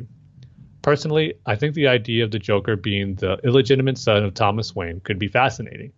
I'm typically very open to different takes on the Joker's origin, and I'd be all for seeing that. It would create an interesting dynamic with the characters that we've never seen before. One of the coolest things about this movie for me personally is simply the release date, though. October 4th is the day after my birthday, which means that the Thursday night preview screenings... His birthday is October 3rd?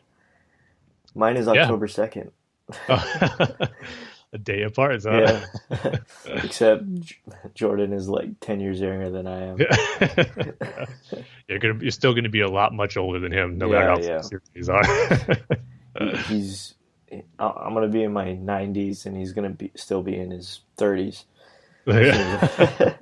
Seems like. That means I'm going to be in my mid-90s, close to 100. Getting old stinks. Yeah. He goes, DC film has never hit theaters on my birthday before, so this is so exciting for me. The closest I've ever gotten is actually DC Superhero Girls Legends of Atlantis, which releases on home media this year, the day before my birthday. I'm so happy that a Batwoman TV series is in development. I can't wait to see her in this year's big Arrowverse crossover, and it's just even more exciting that we'll be getting to see a whole show focused on her following that. One thing that really has me pumped is Caroline Dries, or Dries, or I'm sure I'm butchering her last name, Caroline Dries, or Dries. See, to me, it looks like Freeze, kind of Mr. Freeze, Victor Freeze looks, just with a D, so I'll just call it Caroline Dries. It's probably not that, Tim. Yeah, I know, but hey, we're doing a Batman podcast, so I'll compare it to that. But I apologize anyway for butchering the last name. She wrote a ton of Super Smallville episodes, and I'm eager to see her return to the DC universe with Batwoman. Today, as of my writing this, we just found out who's been cast as Batwoman too, Ruby Rose. I've never seen her in anything, but I likely will soon, because I'm very eagerly anticipating The Meg, which she is in, going back to how terrified I am of the ocean, much like the parts of Aquaman involving the trench. That movie will likely frighten me to no end. So I can't comment on any of Rhodes' previous work yet, but I can't wait to see what she brings to the role of Batwoman.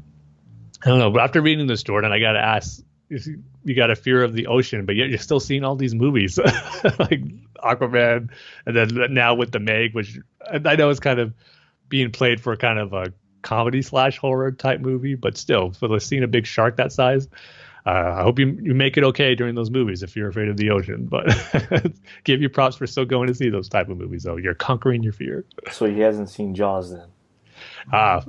If you're going to see The Meg and Aquaman, you got to see Jaws. I mean, that's the ultimate fear of the ocean movie you got to conquer. You can get through Jaws, you'll be quite okay with anything else, I think. He continues saying, in the time since my last email, 3 new DC animated films have released. I'll keep my thoughts on each of them spoiler-free, but I thought I'd share my opinion on them. First up was The Death of Superman, and that is my favorite out of the 3. In fact, it just might be my favorite solo Superman animated movie to date. The most impressive thing about it is how it showcases what Superman means to the world. It hits every emotional beat just right and had me in tears multiple times each time I watched it. The voice cast is astounding, and it features some of the best animated action I have ever seen. It's phenomenal. Just 2 days after The Death of Superman released digitally, Teen Titans Go to the Movies hit theaters, which I believe marks the first time in history that 2 DC films have released in the same week. What an awesome week that was. And for me, it was even cooler because I also got to see Batman 89 on the big screen for the first time at my local theater that week, which was truly a magical experience. Glad you got to experience that too, Jordan. As I said on our episodes earlier in the year, I got to do the same, seeing it for the first time, and it was just so cool. So really glad you got to experience that too. But anyway, he goes, I thought the Teen Titans Go to the Movies was hilarious. There are several moments that had me howling with laughter. The plot is very clear, and just like the TV show, it is filled to the brim with DC Easter eggs. I love the movie as a whole, but the mid-credit scene alone is worth the price of admission. I'm totally serious. So yeah, I pretty much had no desire to see Teen Titans Go to the Movies. I haven't really seen Teen Titans Go. But man, from what I'm hearing about the movie, I probably have to see this movie. Maybe if I'm not able to see it in theaters, definitely when it comes out for a home release, because I've heard nothing but great things about it, even from those who not necessarily fans of the show. They just said it's just a great movie that Jordan alluded to that has tons of Easter eggs for the DC universe and movies in general, kind of pokes fun at itself and other things.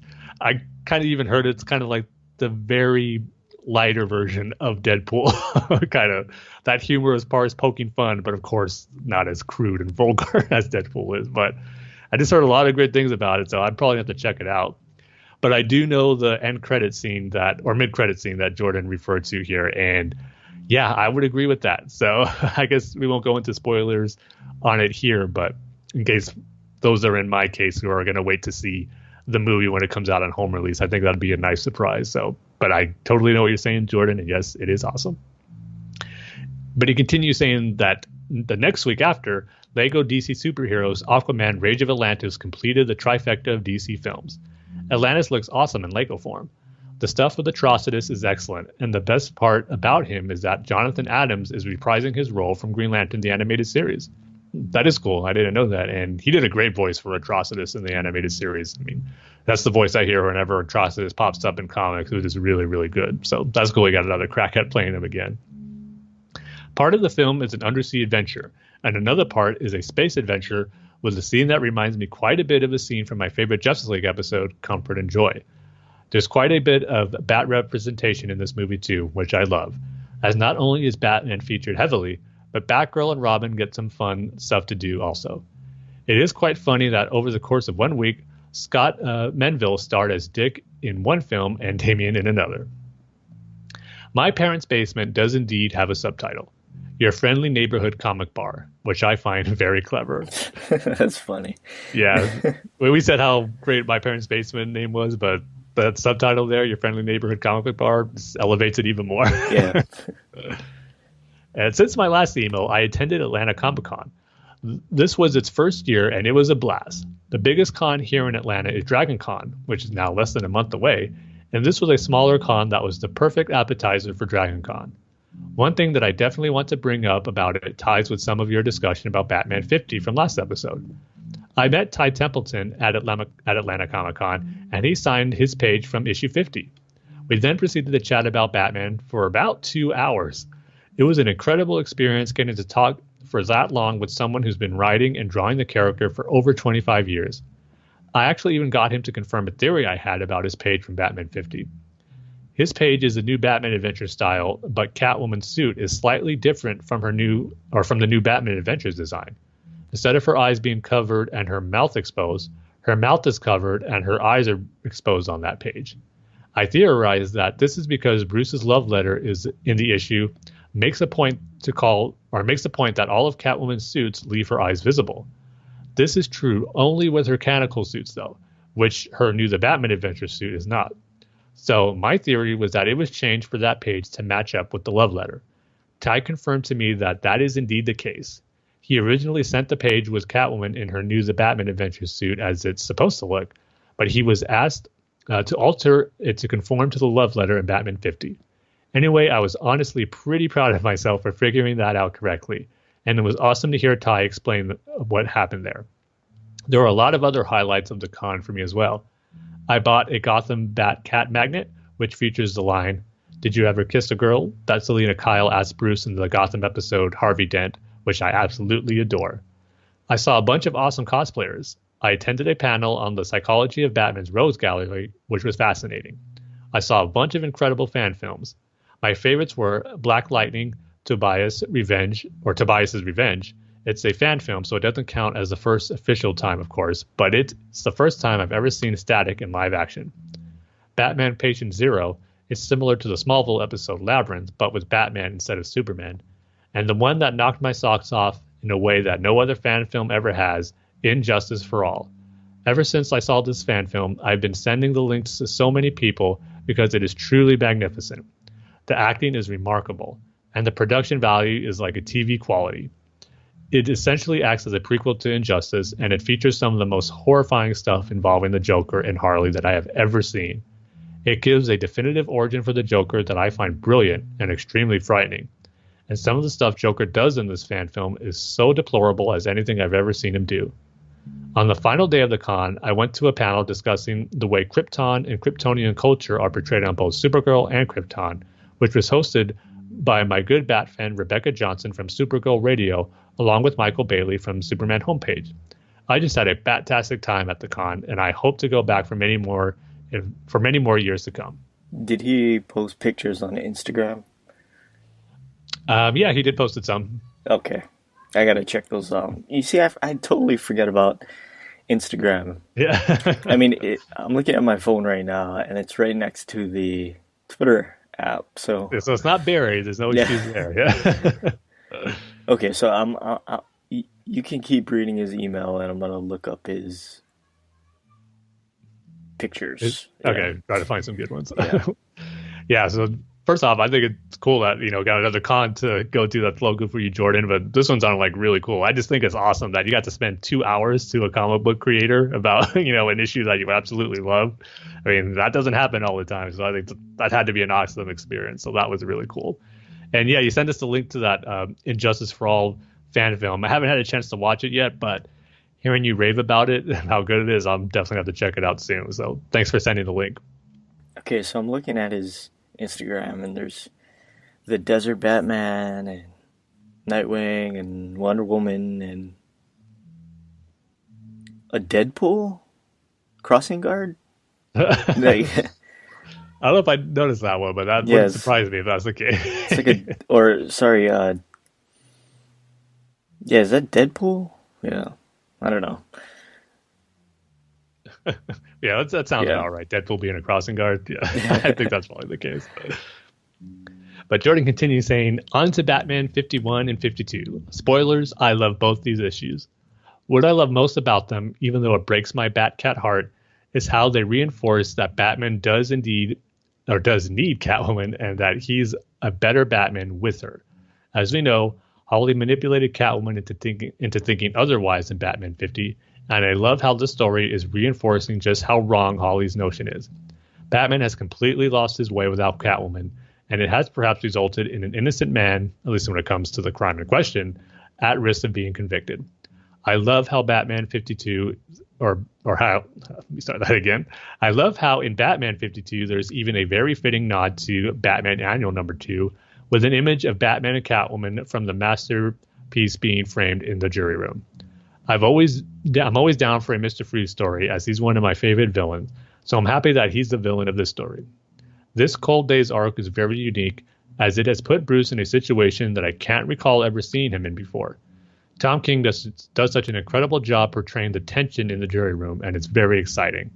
I also love how in issue 51, there's a moment that reminded me of Nightfall, where Gordon is able to tell that it isn't Bruce in the Batsuit. This arc has been bat-tastic so far, and I can't wait to see how things wrap up in issue 53. To answer your question, I've unfortunately been locked out of Twitter for over 2 months now. It's due to a technical error. I've been making some headway with Twitter support, who have finally confirmed with me that they will indeed be able to unlock my account, but they haven't said what or haven't said when yet. So for now, I'm off Twitter, but hopefully I'll be back on soon. What happened? That really stinks. Yeah. If it's a technical error on their end, they should, be able to reinstate or unlock your account right away, I would hope. But and I'd go crazy if I was locked out for 2 months. But yeah, I can understand not wanting to create a new account either if you built up, your followers for the original one and you want that to be, unlocked. So yeah, hopefully it won't be too much longer, Jordan. Like we said, we miss seeing you on there. But he goes on to conclude his email with a couple of questions, as always. First off, he goes, with the first new footage from Young Justice in 5 years having just dropped, what are your top 5 favorite episodes from the first 2 seasons of the show? Mine are, number 5, Misplaced. The plot is just a blast, and Zatanna's sacrifice hits me so hard every time. Number 4, Homefront. I love getting to see the non-superpowered team members, Robin and Artemis, get to shine. Number 3, Performance. One line says it all. Some things never change, like the sight of a Grayson on a trapeze. Number 2, Cold Hearted. This episode marks a big shift for Kid Flash on the show. Has a lot of great comedic moments with him, and I love the snowy setting of it. And number 1, Secrets. It's a really fun Halloween episode that also tells a very dark story. I know all of my top 5 episodes are from season 1, but I want to clarify that I absolutely love season 2 as well. It just so happens that all 5 of my favorite episodes are from season 1. Yeah, so this was kind of hard for me, Jordan, because as much as I loved Young Justice when it aired, I haven't really had a chance to revisit it and do a rewatch of it again. So for most of these episodes, I've only seen once. And given, as you said, it's been 5 years, kind of hard to remember all of them or specific ones. But I remember moments from most of them. So I might not have 5, but the ones that stood out to me as being some of my favorites and memorable ones. First off, I'd probably go Failsafe, because that was one I remember where there was like this test scenario that the members of the team were put under, like in case the Justice League were all taken down by an alien invasion. It's kind of like a simulated test, but it was through the Martian Manhunter and Miss Martian doing their, doing a mental state where they're in this alternate world type dream sequence where the Justice League gets taken out and things go wrong and the test becomes real for them. Before they knew it was, it was a test, but then later on something happens where Miss Martian uses her telepathic powers to make it feel like they are really experiencing that. So I remember that being a really cool one. And then also I agree with you. Performance is another one I really loved. Going back to Haley Circus and seeing Dick Grayson's roots is always something that's cool when it's explored. So I love that one.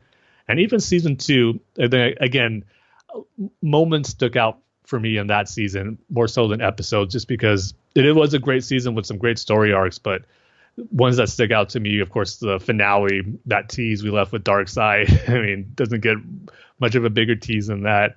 And then also stuff with Aqualad and how he was kind of being a double agent, but I really like the story idea of him kind of leaving the team, feeling betrayed and being their enemy now. That made for some very, great dynamics between the characters when he would see his old team members again. Before it was revealed he was just, being a double agent. So that stuff was cool. But probably I wouldn't say probably, I'd say definitely, because this episode I loved right away. It was actually the season 1 finale, Old Acquaintances, where you got members of the Young Justice team fighting the Justice League, like Robin fighting Batman and Green Lantern, Superboy and Superman. That stuff was just a bunch of DC geek out moments, seeing all these characters kind of fighting against each other. It was just a great, epic way to end what was a really good first season. So those would probably be my standout episodes. Again, like I said, it's kind of hard to pinpoint number of episodes because I just haven't seen them in a while, and I got to do a rewatch before season 3 starts. So that's my plan right now. But a second question is, since Mr. Freeze is the villain at the forefront of King's current Cold Days arc, I'm curious how you would rank the 4 Mr. Freeze episodes in the DCAU, since that's where he became the extremely tragic villain he's been best known as today. My ranking is number 4, Deep Freeze. I love this episode, but one of them has to be last. Number 3, Meltdown. I love seeing Mr. Freeze try to find redemption despite the tragic end, and how we see Terry have the faith in people that Bruce once had, but has lost a bit by this point. Number 2, Cold Comfort. I love how it adds another extremely tragic element to Mr. Freeze's story, and how being part of the new Batman adventure it features the Bat family heavily and the improved animation. Number 1, Heart of Ice. Mr. Freeze's tragic origin that Paul Dini came up is a masterpiece and makes me cry every time. Yeah, this one, I'm pretty much in agreement with you, Jordan. I'm just going to flip-flop Cold Comfort and Meltdown because I love Meltdown. That's definitely my second favorite after Heart of Ice. I mean, as you said, just seeing Mr. Freeze brought back, but him trying to find redemption, but in typical Mr. Freeze fashion, it comes to a tragic end as his final story unfolds here. So it was just a great, great episode. So yeah. So number 4, Deep Freeze for me. Number 3, Cold Comfort. Number 2, Meltdown. And then number 1, of course, Heart of Ice. So how about you, Dan? Well, how would you rank the Mr. Freeze episodes? I haven't seen Deep Freeze, so I'm not sure about that one. Yeah, I would agree with you. Heart of Ice definitely number 1. Number 2. Yeah, I'll just agree with you, Tim. Yeah. It's the correct way, Dane. All else fails, disagree with me. But that's it for Jordan. He just concludes it saying Batcat forever from the first kiss to the last. And as always, Jordan, thank you for the email, and good to hear your thoughts on all the stuff that went down at Comic-Con with all the trailers and hearing your experience at Atlantic Comic-Con. Good stuff. So look forward to your next email. And with that, I can go ahead and take us to our comic book review. And for this episode, it's going to be Batman 52, as Jordan alluded to in his email there. But will I agree with him? We'll find out. And as always, spoilers are going to be in this portion of the episode for Batman number 52. So if you haven't read it yet, might want to hold off, read it, come back, and then hear what I have to say about it. And the rating scale, what should it be for this one, Dane?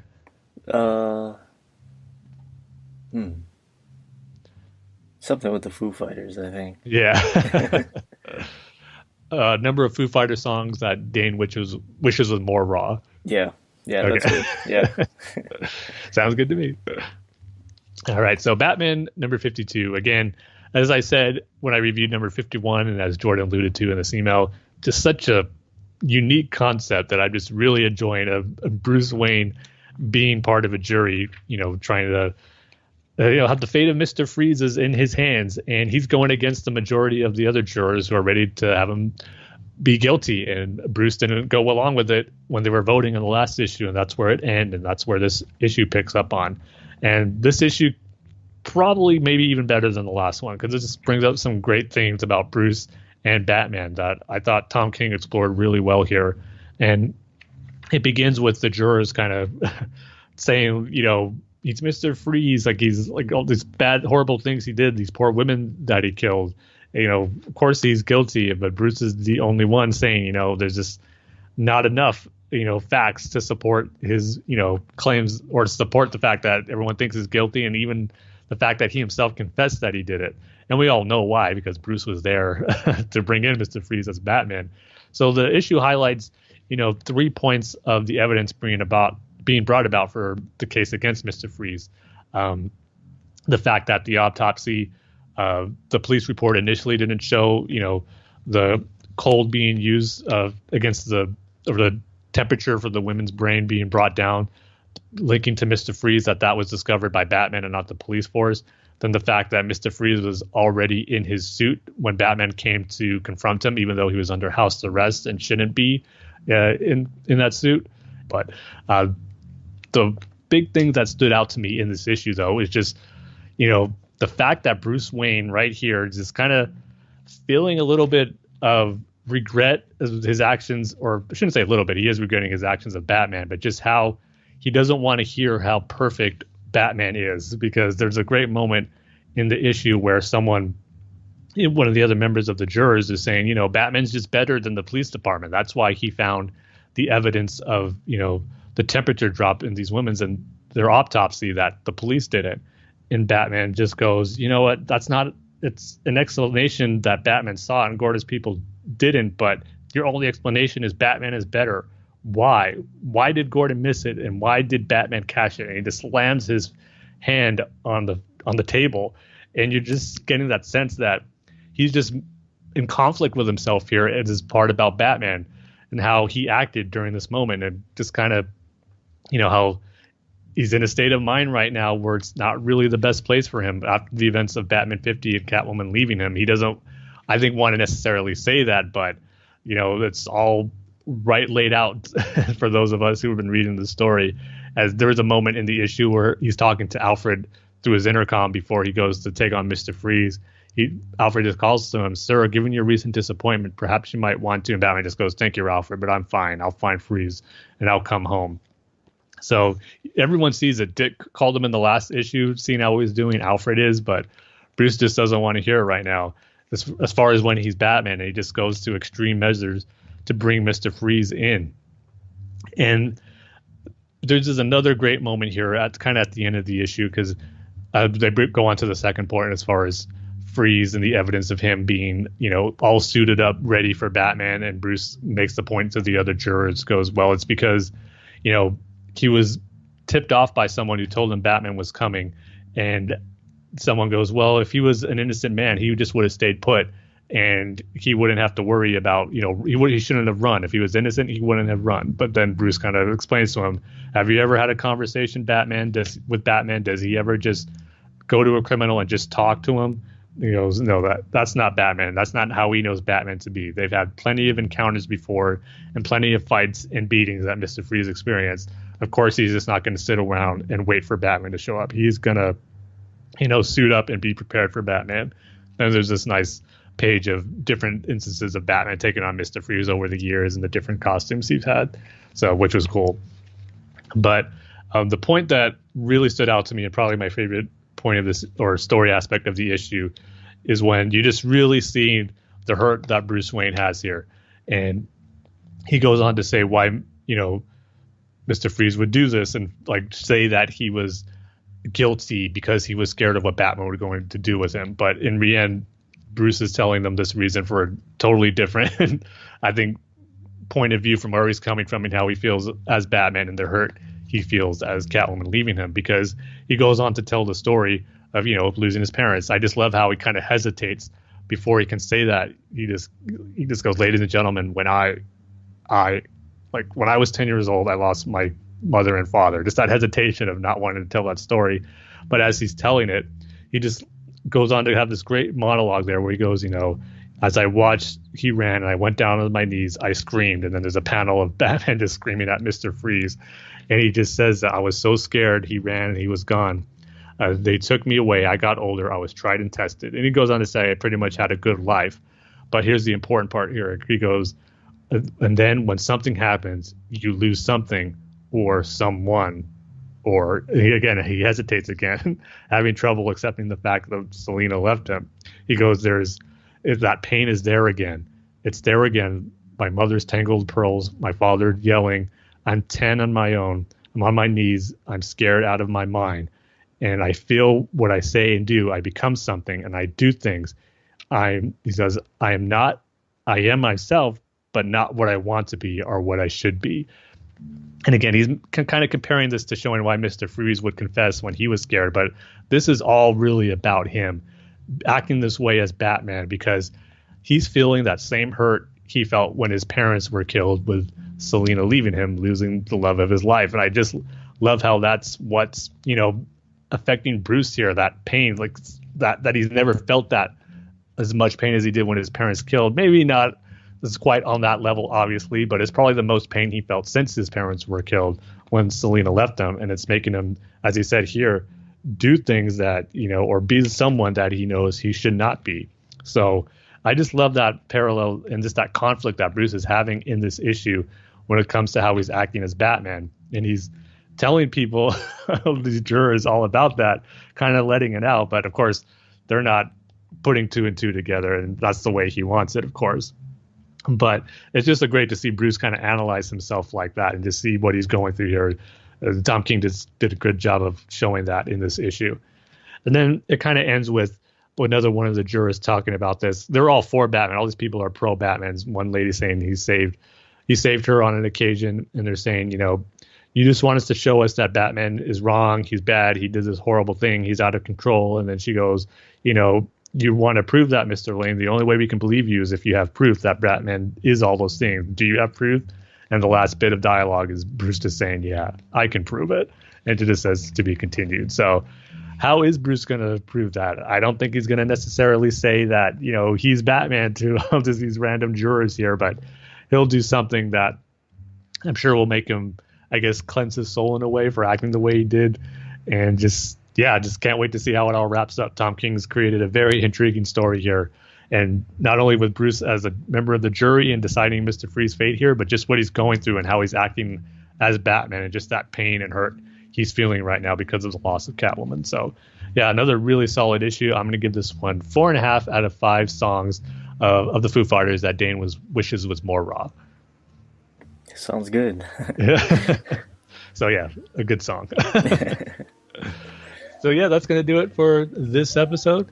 And as always, I'll go ahead and throw it to Dane for the outro.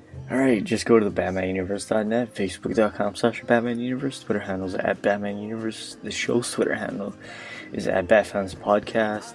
And you can email the show at batfanswithoutpants@gmail.com. Oh, I forgot our Twitter handles. Tim's Twitter handle is at TimG311. And my Twitter handle is at DaneSaysBanana. So with that, like we say at the end of every single show, Tim. We love each and every one of you with all of our bat and foo hearts. Foo hearts. I like that.